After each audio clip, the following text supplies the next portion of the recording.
Fisherman Terry Aldenhoven retires after 63 years at sea. Port Lincoln's beloved fisherman, Terry Aldenhoven, has retired after more than 6 decades at sea.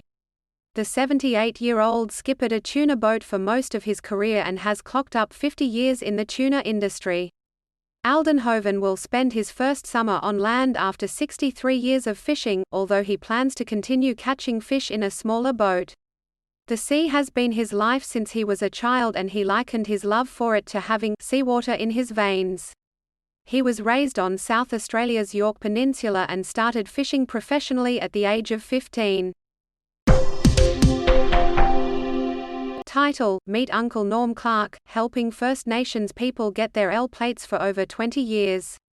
Uncle Norm Clark has been conducting learner license tests for over 20 years, helping First Nations people get their L plates and change their lives.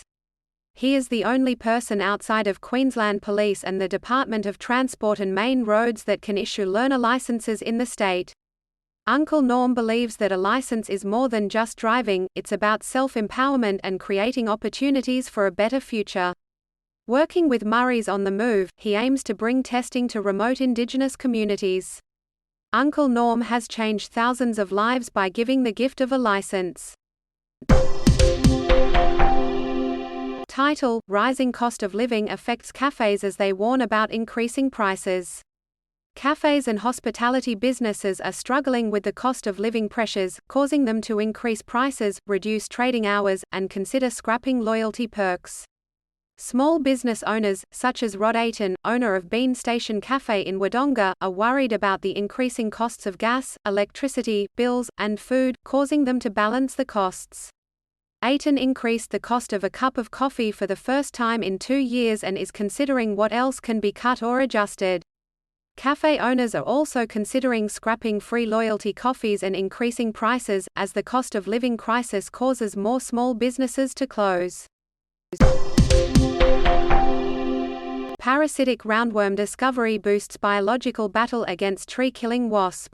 Scientists have discovered a new biocontrol measure to fight a destructive wasp that attacks the softwood pine trees we rely on to build our homes and furniture. The Cerex wood wasp drills through the bark of pine trees to deliver a double whammy, injecting its venom as well as a fatal wood-rotting fungus that pre-digests the wood for its larvae. Researchers have discovered a nematode called Deladina cirricidicola lineage D that is both exciting and significant for adding much-needed genetic diversity to the timber industry's biocontrol options. It is considered a safe system that poses no threat to the environment because it only attacks wood wasps. Title: The Voice No campaign targets Australia's smallest states for victory. The Voice to Parliament referendum campaign is heating up, and both sides are spending big on social media advertising. The No campaign is targeting Australia's smallest states, hoping to sway voters with messages about the potential risks of constitutional change. Meanwhile, the Yes campaign is aiming for a broader audience, with ads promoting the benefits of giving Indigenous Australians a greater say in the political process. With the referendum just months away, experts say the battle for hearts and minds is intensifying. Stay tuned for more updates as the campaign unfolds. Title: Australian Homestay Network sees surge in interest amid international student accommodation shortages. The Australian Homestay Network (AHN) has reported a significant increase in the number of Australians renting out their spare bedrooms to international students. As students face difficulties finding affordable accommodation, AHN's nationwide programs have nearly doubled in popularity. Founder David Bycroft said the number of monthly applications had risen from 500 to almost 1,000. AHN's initiative has helped both students and hosts, with Australians such as Darwin resident Fleur Crow benefiting from the additional income despite having higher power bills due to air conditioning usage. The surge in interest coincides with calls from Reserve Bank Governor Philip Lowe for Australians to increase the number of people living in each home to boost the economy. Title: Spreading rugby league joy across outback Queensland. Queenslander Peter Rafter believes he has the best job in the world, spending 8 months on the road in the Caravan of Courage, clocking up 45,000 kilometres each year to promote rugby league in outback Queensland. Mr. Rafter's work as operations manager of Queensland Outback Rugby League covers an area of nearly 500,000 square kilometres, nearly the size of New South Wales. He drives from town to town in a motorhome adorned with pictures of Queensland State of Origin heroes, inspiring and promoting the sport. "The pride of the community is unbelievable," he said, adding that the game brings people together during tough times, especially during droughts. Title: How Eddie Found Solace in Metal Sculpting Amidst Kidney Disease and Cancer. Eddie Rigo, a sheet metal worker who had to quit his job due to kidney disease, depression, and cancer, found comfort in creating metal sculptures. After undergoing peritoneal dialysis (PD), which required 5 sessions a day, Eddie began making polished steel washers sculptures in his shed. Eddie's latest masterpiece is a fully functional Fender Stratocaster guitar made of 680 stainless steel washers. The guitar was played by Peter Robinson, lead guitarist for Australian singer-songwriter Russell Morris, during a Pine Rivers Park festival. Eddie is now selling the guitar to fund his healthcare. Eddie's story is a testament to the healing power of art and creativity. Locals unite to reject groin plan to save Perth's northern beaches. Residents are protesting against the City of Joondalup's proposal of building 17 groins along a 5-kilometre stretch of the beach to tackle the issue of coastal erosion. The installation of stone barriers to prevent the coastline from eroding could lead to the loss of beaches, coastal roads and even homes. Although the groins are a quick and easy solution, locals have joined together in a group called Stop the Groins, believing that there are better options. The community prefers softer options over hard structures to preserve the natural landscape. The City of Joondalup is open to community consultations and has scheduled information sessions. Title: Juvenile crocodile drowns in unmarked crab pot, community frustrated. Residents in North Queensland have expressed their frustration over the death of a juvenile crocodile found trapped in a discarded crab pot along the Bowler River. The Tidy Up Townsville cleanup group said that they regularly encounter abandoned fishing equipment but are prevented from removing unmarked pots due to Fisheries Queensland regulations. The Department of Environment and Science revealed that crocodiles and other wildlife are often found trapped in these pots and fishing equipment, which can lead to a slow and painful death. 5 crocodiles have already been euthanized in Queensland this year due to interactions with humans, compared to 3 in 2022. Title: Belgian tourist dies in tragic motor scooter accident on Magnetic Island. A 26-year-old Belgian tourist has died after a motor scooter crash on Magnetic Island, off the coast of North Queensland. The woman was riding along Horseshoe Bay Road on Friday afternoon when she hit a street sign.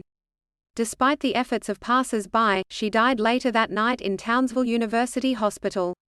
The tourist had been working at Saltwater Restaurant on the island for 6 months and had celebrated her 26th birthday just last week. The accident was not due to speeding or intoxication. The woman's family in Belgium has been informed of her tragic death. UN calls out Israel for use of advanced military weaponry in deadly West Bank clashes. The United Nations Human Rights High Commissioner has said the situation in the Israeli-occupied West Bank was deteriorating sharply, and he called on Israel to reset its policies and comply with international law.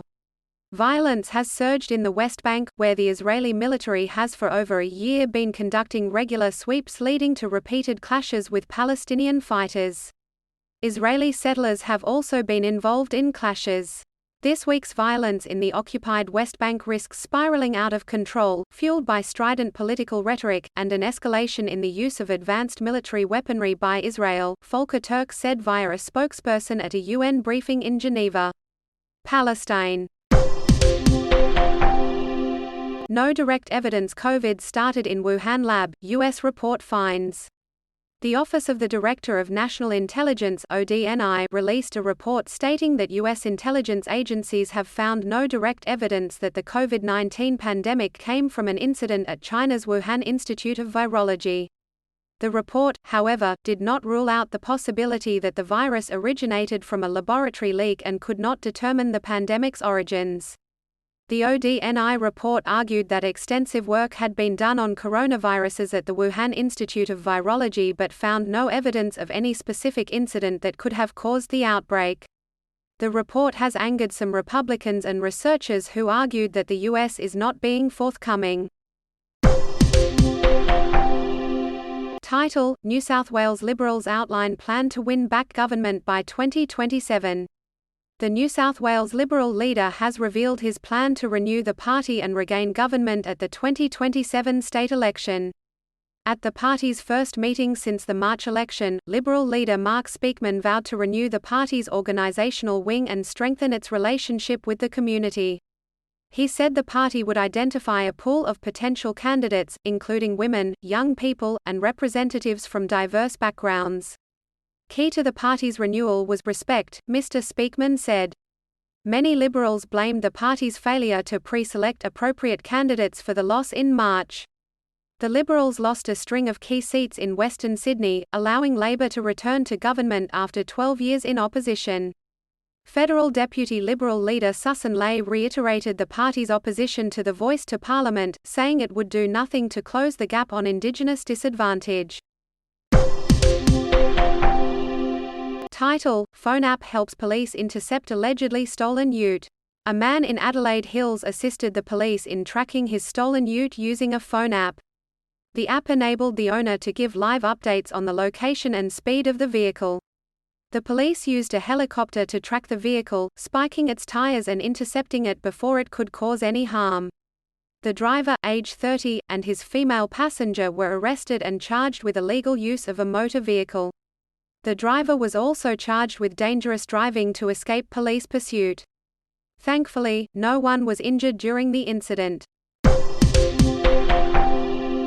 Title: Putin's war on Ukraine may lead to his downfall, experts warn. Russian President Vladimir Putin's full-scale invasion and war against Ukraine have led to disastrous consequences, including the death and injury of over 200,000 Russian troops, global sanctions, and economic downturns. These consequences, coupled with the rise of Wagner chief Yevgeny Prigozhin, have made Putin more vulnerable than ever before. Prigozhin's private army has shown its power by blockading the key Russian military city of Rostov-on-Don and criticizing Putin publicly for the first time. Experts warn that Putin's war may end up leading to his downfall, as his citizens have sacrificed personal freedoms and economic prosperity for the sake of his war. Hashtags. Adelaide through to Super Netball Grand Final after extra-time thriller. Adelaide Thunderbirds have secured a place in the Super Netball Grand Final after beating minor premiers, New South Wales Swifts, 64-62 in a major semi-final extra-time showdown.